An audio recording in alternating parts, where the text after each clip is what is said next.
panelists, what would you say is your biggest issue or challenge? I'd say it's just maintaining our volumes, and increasing our volumes. We're in an industry that's slowly going away.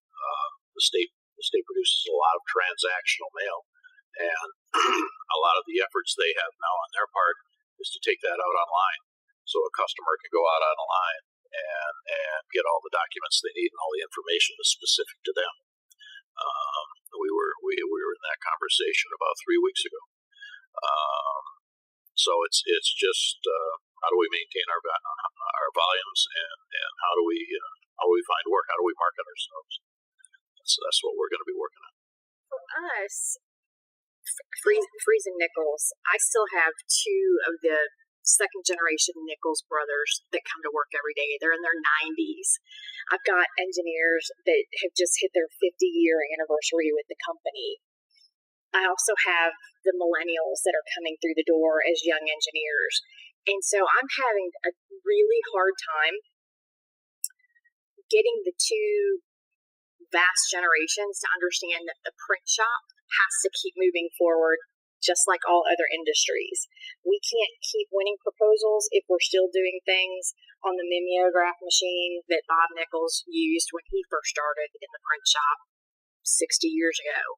So a lot of it goes back to communication and bridging those gaps and showcasing what you can do.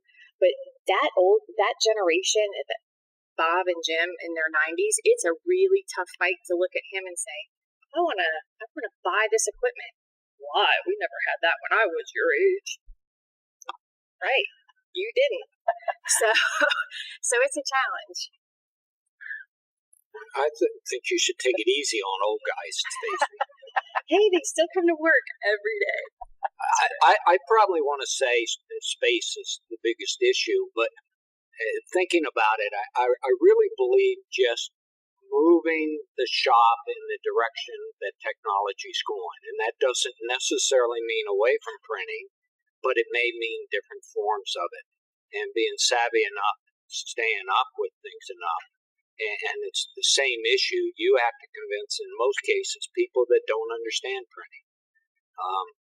I work for a civil engineer, or he was a civil engineer, and he can't understand why a piece of equipment would cost $200,000, and yet he wants to make sure the work gets out because it's under his responsibility.